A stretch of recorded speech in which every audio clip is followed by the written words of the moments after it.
The men who rode toward Anna Albrech's claimed that January morning believed they were heading into another grave. The blizzard had already taken lives across the Dakota prairie. Iron stoves had gone cold. Families had burned furniture, floors, and anything that would catch flame.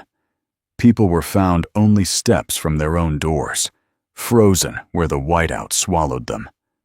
So when the rescue party reached Anna's tar paper shack and saw no smoke rising at all, they knew what they expected to find. But when they pushed against the drifted snow and forced the door open, warm air rolled out like summer. A widow with no wood, no coal, 3 children under 10, 40 below outside. And yet the floor beneath their boots was warm enough to sit on. The men stepped inside, silent. The children were playing on the earth floor, that Anna was calmly baking rye bread. And in the center of that tiny shanty stood a massive whitewashed clay stove, unlike anything the Americans had ever seen. Before any of them understood it, a new question settled in the room. How had a woman with nothing survived what was killing everyone else? Before we go deeper, if you're watching this, let me know in the comments where you're listening from. Stories like this hit different, depending on the winters you've lived through. Anna's story didn't begin in warmth.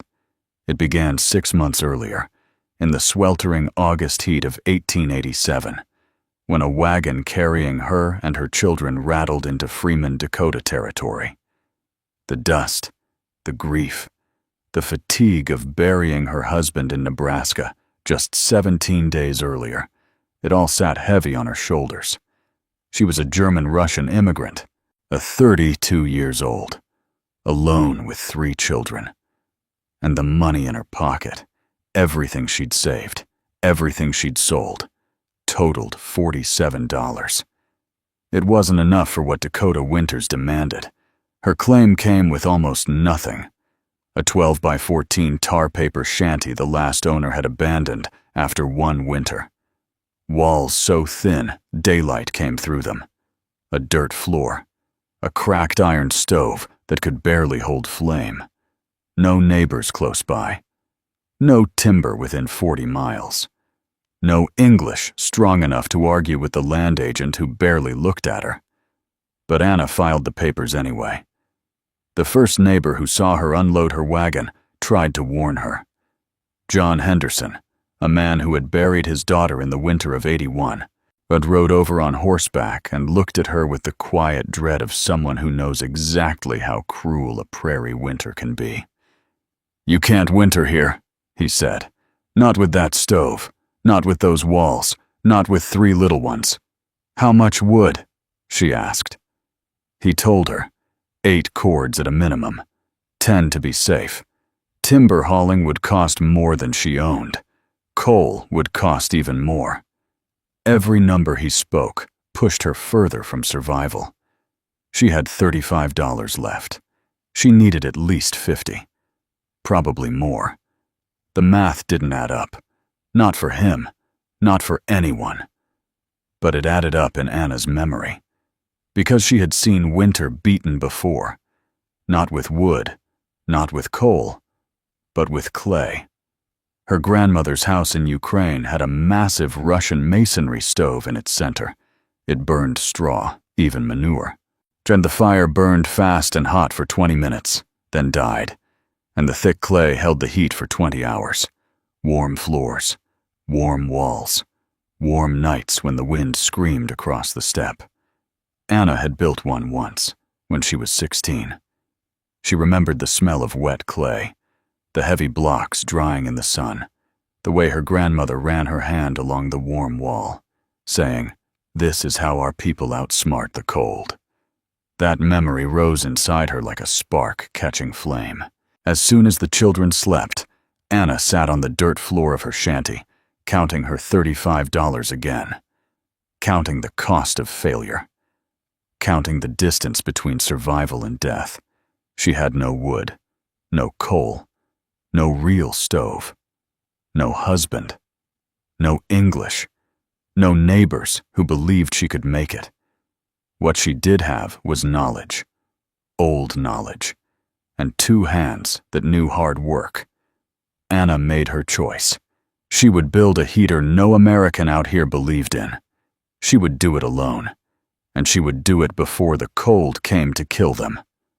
In the weeks that followed, Anna dug clay from the creek bank, carried load after load until her shoulders shook. She mixed clay with manure. With straw she cut herself, until the mixture felt right beneath her hands. She shaped bricks by the hundreds. She laid them out to dry under the wide Dakota sky. Neighbors whispered. Some laughed. Some pitied. One woman rode over and stared at the rows of drying bricks and said, "If that thing fails in January, your children will die." Anna simply answered, "Then I cannot fail." Midway through this part of the story, remember this. Survival on the frontier wasn't always about strength. Sometimes it was about memory. Sometimes the old ways kept people alive when new ways didn't stand a chance. By October, the stove had begun to rise in the center of the shanty, course by course, a maze of smoke channels built exactly as her grandmother had taught. The land agent visited and declared her improvements inadequate, her survival doubtful. She kept building. By November, the stove stood finished. Thick clay walls, whitewashed surface, and a firebox lined with hard-fired brick, a design no one trusted. The first fire was small, a handful of twisted grass. It burned fast and hot and died quickly.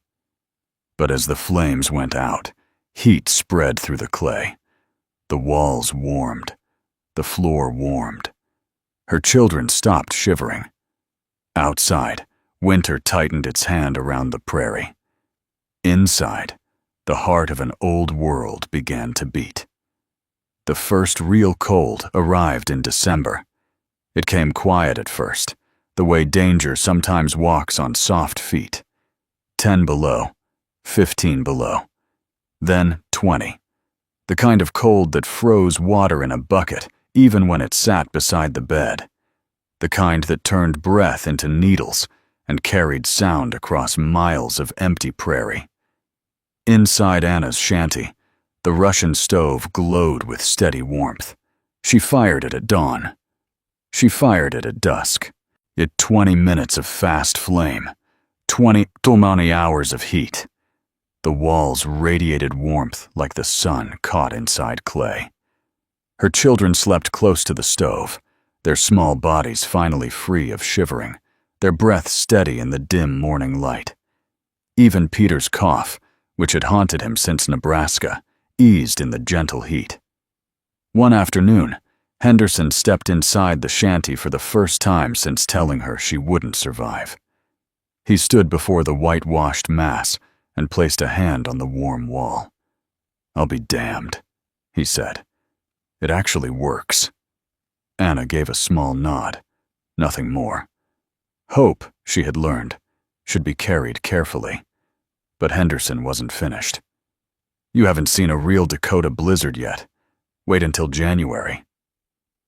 January, the month that tested men, horses, and hope. Still, each day the stove held steady. Snow came and went. Nights dropped to 20 below. But inside the shanty, the temperature held above 50. The massive clay structure was proving itself. Christmas passed with dumplings made from a little flour and a small ham she earned mending clothes. For one evening, they felt almost safe. But safety in Dakota was never more than borrowed time. January 12th, 1888 began like a blessing. Warm air from the south. Clear sky, snow melting in the yard, children laughing outside for the first time in weeks, clothes drying instead of freezing. No one knew that farther north, a wall of Arctic air barreled toward the plains at a speed no one had ever seen. At 11 in the morning, Anna looked up and saw the western horizon shift. Not a cloud, not a storm. A wall. A boiling, churning wall of white that swallowed the blue sky in minutes. The wind turned without warning, south to northwest, mild to murderous. The temperature fell 10 degrees in the time it took to take a breath. "Katerina!" she called. "Peter! Maria!" But the wind shredded her voice. Her children were still outside, and the storm was already upon them. She ran into the whiteout. Snow blew sideways, not falling, but striking like thrown sand. Within seconds, and she couldn't see more than her own boots, she grabbed Katerina, she grabbed Peter, but Maria, her smallest, was gone. Lost. Anna felt terror rise inside her like fire, but she pushed it down. She tied a rope to the shanty door, wrapped the other end around her waist, and stepped into the void. 5 steps. 10. 15. Her hands burned from the cold. The rope trembled in the wind. She called Maria's name again and again, her voice ripped apart by the storm. Then, faint and small, she heard it. Crying. She found Maria curled in a hollow of snow, half buried, shaking and blue. Anna lifted the child, turned blindly, and felt for the rope. It was the only truth in a world that had become nothing. Step by step, hand over hand, she followed it back. When the dark shape of the shanty appeared in the storm, and she stumbled inside with all 3 children, she barred the door and leaned her whole weight against it, breathing hard. Inside, the stove radiated warmth. Outside, the world vanished. The first 6 hours were survivable. The stove burned fast and hot. The clay drank in the heat. Inside, temperature climbed to nearly 60 degrees, even as outside dropped far below 0. But trouble came quickly. Maria's fingers were blue, her skin cold as river ice. Anna stripped her and wrapped her in every dry blanket. Slowly, color returned. But now Peter was coughing again. A deep, wet cough. Fever rising, breath rattling. The cold air he'd breathed during the blizzard's first minutes had reached his lungs. Anna had seen pneumonia before. She knew what happened to children whose homes went cold overnight. And this was the moment her stove would prove whether old knowledge could outsmart new land. Throughout the night, Anna fed the stove at midnight. Then 4 in the morning. Each time, the heat surged into the clay, then radiated back into the room. She stuffed blankets into wall cracks, hung quilts over the greased paper window, built a smaller warm space around the stove. Peter's fever climbed. Anna did not sleep. By dawn on the second day, the storm raged on. The wind screamed like a living thing. Drifts climbed the walls of the shanty. The thermometer in town would later record 32 below. Inside, the stove held at 51 degrees. Peter's fever climbed to 103. He called for his father, for his grandmother, for people he would never see again. Anna boiled snow for water and held it to his lips, as she whispered strength into him as she placed him against the warm clay floor. "Fight, little one. The heat will help you fight." At 2 in the afternoon, she made another fire. At 10 that night, another. At 4 in the morning, another. 40-pound bundles of grass burned fast, but the clay never went cold.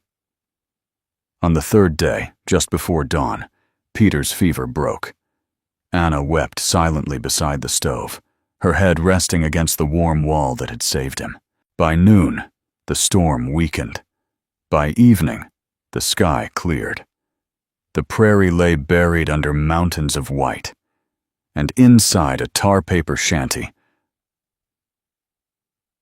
A widow with nothing but memory had kept her children alive in the deadliest blizzard the American frontier had ever seen. The morning after the storm, the prairie lay silent beneath 6-foot drifts. Not a fence line in sight, not a single familiar shape. The world had been wiped clean, as if winter had erased everything it did not approve of. At noon on January 15th, the rescue party reached Anna's shanty. They had already seen too much death that morning. A Norwegian mother frozen 10 yards from her own door, a child in her arms, homes where iron stoves had gone cold and families had burned their chairs, then their floors, and finally, their hope. So when they found no smoke from Anna's chimney, and they read it as a sign, another tragedy, another family lost, another story that would never be told. But when the men dug through the drift and shoved the door open, the warmth pushed out against their frost-bitten faces like June air. One of them, a man named Erickson, stepped inside and stopped as if he had walked into a church. The children were playing on the warm earth floor, a pot of rye bread baked in the corner, and the great clay stove radiated gentle heat, steady and calm, as if it had never cared about the storm at all. "How?" Erickson whispered. Anna didn't understand the word, but she understood the look in his eyes, respect from a man who thought he had seen everything the prairie could teach. He knelt beside the warm floor and placed his hand upon it. In a place where iron stoves failed, where neighbors burned their own houses to stay alive, a widow with nothing had built a heater from clay, straw, and memory. And it had saved every life in the room. The Hendersons arrived 3 days later. They came on foot, faces gray from cold and exhaustion. Their home had nearly become their coffin. Their iron stove went cold 12 hours into the blizzard. Their stockpiled wood, 12 cords, vanished beneath drifts they couldn't reach. They had burned chairs, tables, floorboards, anything that would catch fire. Margaret's fingers were wrapped in cloth. Frostbite. Their oldest son still shook from the cold. When they stepped inside Anna's warm shanty, neither spoke at first. Henderson simply went to the stove, laid his hand on the whitewashed clay, and closed his eyes. "I thought I understood winter," he said.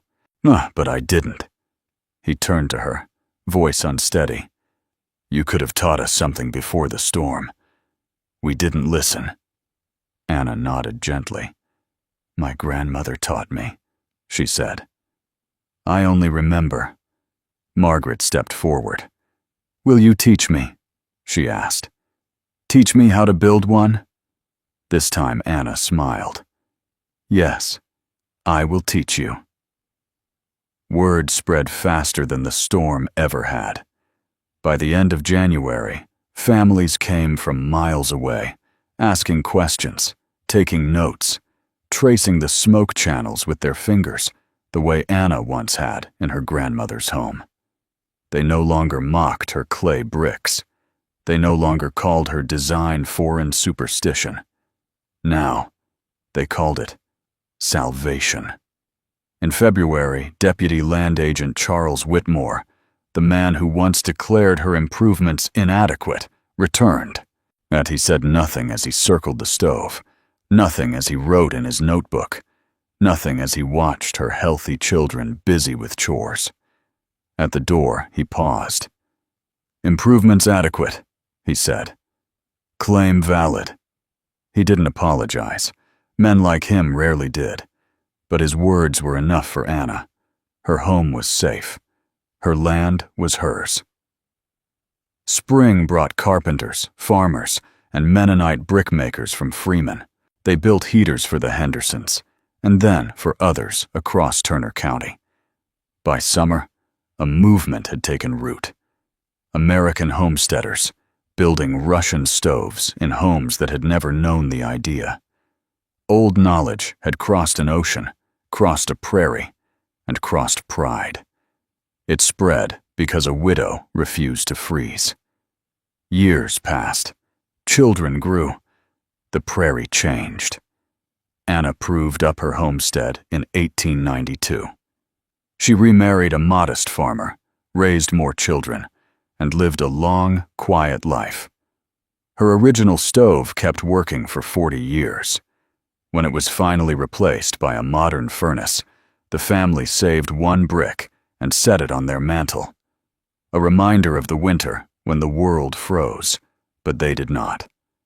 Anna died in 1934 at 79. And her gravestone holds a simple German line: "She knew how to stay warm." Today, the prairie barely remembers her name. The old shanty is gone.